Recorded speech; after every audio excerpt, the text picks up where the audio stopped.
সংবাদের শুরুতেই থাকছে, এবার কেন্দ্র দখল হলে কেউই ছাড় পাবে না বললেন স্বরাষ্ট্র উপদেষ্টা। এরপর থাকছে, 1971 সালেই প্রমাণ হয়েছে মা বোনদের জন্য এদের দরদ নেই বললেন তারেক রহমান। এবং সবশেষে থাকছে, ভোট কিনতে এলে আইনের হাতে তুলে দেবেন অভিযোগ জামায়াতে ইসলামীর। এতক্ষণ শুনছিলেন সংবাদ শিরোনাম, এবার থাকছে বিস্তারিত। এবার যদি কোথাও কেন্দ্র দখল হয় কেউই ছাড় পাবে না বলে হুঁশিয়ারি দিয়েছেন অন্তর্বর্তী সরকারের স্বরাষ্ট্র উপদেষ্টা লেফটেন্যান্ট জেনারেল অবসরপ্রাপ্ত মোহাম্মদ জাহাঙ্গীর আলম চৌধুরী। তিনি বলেছেন, কেন্দ্র দখল যেন না হয় সেজন্য এবার সিসিটিভি ক্যামেরা লাগানো হচ্ছে। পুলিশকে 25,700 বডি ওয়ার্ন ক্যামেরা দিচ্ছি, ড্রোন ব্যবহার করছি। এরপরও যদি কেউ কোনো রকম এদিক সেদিক করতে যায় তাহলে কেউই ছাড় পাবেন না। সে ভাই হোক বা বোন হোক, তার ছবি এখানে থেকে যাবে। 3 বা 4 দিন পর হোক বা 6 মাসের জন্য জামিন নিয়ে আসুক, জামিনের পরে হলেও সে ধরা খাবে। সোমবার 2 ফেব্রুয়ারি বিকেলে 5:30টার দিকে ময়মনসিংহ সিটি কর্পোরেশনে শাহাবুদ্দিন মিলনায়তনে ত্রয়োদশ জাতীয় সংসদ নির্বাচন ও গণভোট সুষ্ঠুভাবে সম্পাদনের লক্ষ্যে বিভাগীয় প্রশাসনের সঙ্গে আইনশৃঙ্খলা বিষয়ক প্রস্তুতি সভা শেষে তিনি সাংবাদিকদের এসব কথা বলেছেন। স্বরাষ্ট্র উপদেষ্টা আরও বলেছেন, আগামী 12 ফেব্রুয়ারি জাতীয় সংসদ নির্বাচন। এই নির্বাচন সংক্রান্ত একটি মতবিনিময় সভা করেছি আমরা। এতে সেনাবাহিনী, বিজিবি সহ আইনশৃঙ্খলা বাহিনী সবাই ছিল। এতে আমরা বিভিন্ন সমস্যাগুলো আলোচনা করেছি, তাদের প্রস্তুতি বিষয়ে আলোচনা করেছি। এতে দেখা গেছে তাদের প্রস্তুতি বেশ ভালো এবং প্রশংসনীয়। তারা জাতিকে একটি ভালো নির্বাচন উপহার দিতে পারবে, এটা আমাদের বিশ্বাস। সাংবাদিকদের সহযোগিতা কামনা করে তিনি বলেছেন, ঝিনাইদগাতির ঘটনাটি খুবই দুঃখজনক। এ ধরনের ঘটনার জন্য আর না ঘটে, এর জন্য যত ধরনের প্রস্তুতি নেওয়ার আমরা নিচ্ছি। এর জন্য যারা দায়ী তাদের সবাইকে আইনের আওতায় নিয়ে আসা হবে। তবে এ ধরনের ঘটনার পর জড়িতরা এলাকায় থাকে না, তারা দূরে চলে যায়। এজন্য অনেক ক্ষেত্রে একটু সময় লাগে, তবে তাদের সবাইকে আইনের আওতায় নিয়ে আসা হবে। নির্বাচনী দায়িত্ব পালনকালে সাংবাদিকদেরকে নিরাপত্তা প্রসঙ্গে স্বরাষ্ট্র উপদেষ্টা বলেছেন, এবারের নির্বাচনে আমরা সাংবাদিকদের পোলিং সেন্টারে ঢোকার জন্য অনুমতি দিয়েছি। এতে সাংবাদিকদের উপর হামলার কোনো ধরনের আশঙ্কা নেই। এখন পর্যন্ত ময়মনসিংহ বিভাগ সহ দেশের কোথাও সাংবাদিকদের উপর হামলার ঘটনা ঘটেনি।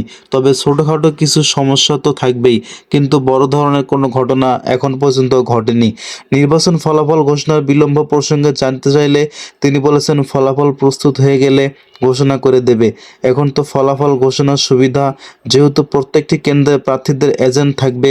কোনো প্রার্থী কত ভোট পেল সাথে সাথে এজেন্ট তা মোবাইলে জানিয়ে দেবে। সরকারিভাবে ফলাফল ঘোষণার আগেই মোবাইলের মাধ্যমে ফলাফল মানুষ পেয়ে যায়, তা আপনারাও জানেন। এ সময় ময়মনসিংহের বিভাগীয় কমিশনার মিস ফারাহ আলী সহ বেশ কয়েকজন উপস্থিত ছিলেন। জামায়াতে ইসলামীকে ইঙ্গিত করে বিএনপির চেয়ারম্যান তারেক রহমান বলেছেন, 1971 সালেই প্রমাণ হয়েছে মা বোনদের জন্য এদের কোনো দরদ নেই। 71 সালে তাদের কারণে লক্ষ লক্ষ মা বোন তাদের ইজ্জত হারিয়েছে। সোমবার 2 ফেব্রুয়ারি দুপুরে যশোর উপশহর ডিগ্রি কলেজ মাঠে আয়োজিত নির্বাচনী জনসভার প্রধান অতিথির বক্তব্যে তিনি এসব কথা বলেছেন। তারেক রহমান বলেছেন, একটি রাজনৈতিক দলের নেতা নারীদের কর্মসংস্থান নিয়ে কলঙ্কজনক মন্তব্য করে দেশের অর্ধেক জনগোষ্ঠীর নারী সমাজকে যারা আত্মসম্মান করে এবং কুরুচিপূর্ণ ভাষায় গালি দেয়, তারা আর যাই হোক দেশদরদি বা জনদরদি হতে পারে না। প্রতিপক্ষ দলের নেতার বিতর্কিত মন্তব্যের পর আইডি হ্যাক হওয়ার অজুহাতকে মিথ্যাচার হিসেবেও অভিহিত করেছেন তিনি। বলেছেন, তীব্র সমালোচনার মুখে তারা এখন বলছে আইডি হ্যাক হয়েছে। বিশেষজ্ঞরা বলেছেন এটি অসম্ভব। একটি রাজনৈতিক দলের সিনিয়র নেতা নির্বাচনের আগে জনগণের সামনে এভাবে মিথ্যা বলেছেন। যারা আবলিয়ালাল মিথ্যা বলে তারা কখনোই দেশের মঙ্গল করতে পারে না। তারা সমগ্র জাতির সামনে নিজেদের রক্ষা করতে মিথ্যা কথা বলেছে, তারা বন্ধু হতে পারে না। তারেক রহমান আরও বলেছেন, তাদের নারী কর্মীরাও তো ঘর থেকে বের হয়ে দলের কাজে যায়। সেই নারী কর্মীদের বলতে চাই, আপনারা নেতারা দেখুন কি নোংরা কথা বলে। তিনি বলেছেন, তারা বলে ইসলাম কায়েম করবে, অথচ আমাদের নবী সাল্লাল্লাহু আলাইহি ওয়াসাল্লামের স্ত্রী বিবি খাদিজা রাদিয়াল্লাহু তাআলা আনহু নিজেও একজন ব্যবসায়ী ও কর্মজীবী নারী ছিলেন। এই দলটির পূর্বসূরিদারি 1971 সালেও মা বোনদের আজ সম্মানিত করেছিল। এদের কাছে দেশের মানুষ বা নারী সমাজ কখনোই নিরাপদ হতে পারে না। তারেক রহমান বলেছেন, নির্বাচন বানচাল করতে তারা উঠে পড়ে লেগেছে। আমাদের সতর্ক থাকতে হবে, ভোটের অধিকার যেন কেউ কেড়ে নিতে না পারে। দীর্ঘ বছর পর জবাব দেওয়ার সময় এসেছে। 12 তারিখ ব্যালটের মাধ্যমে আপনারা আপনাদের অধিকার ফিরে পাবেন ইনশাআল্লাহ।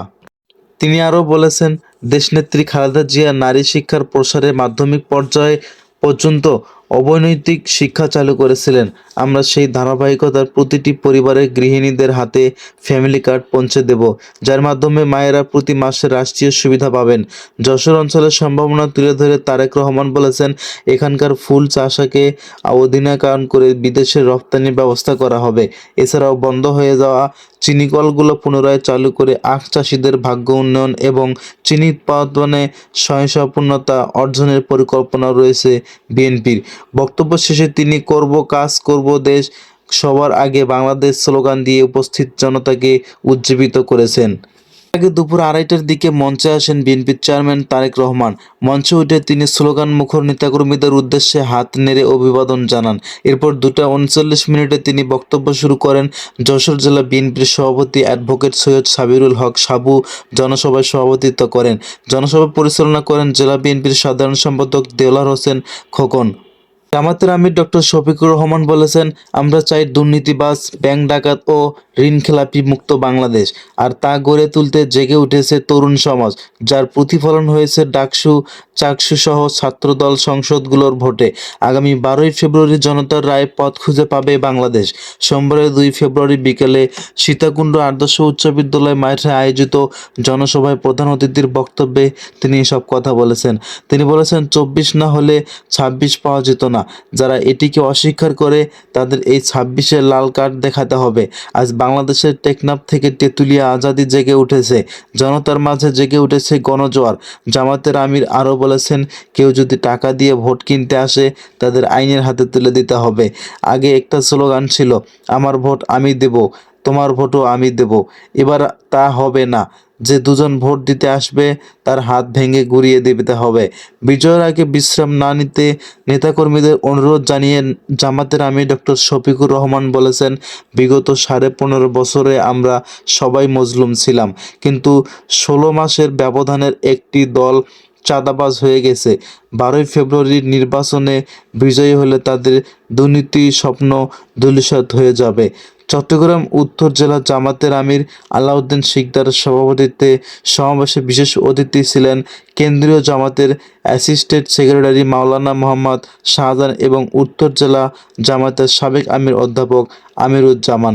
তবে জামায়াতের আমির আরও বলেছেন, কেউ যদি টাকা দিয়ে ভোট কিনতে আসে তাদের আইনের হাতে তুলে দিতে হবে।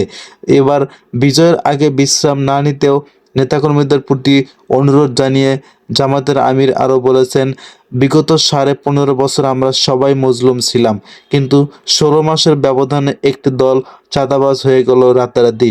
12ই ফেব্রুয়ারির নির্বাচনে বিজয়ী হলে তাদের দুর্নীতির স্বপ্ন ধূলিসাৎ করা হবে বলেও জানিয়েছেন তিনি।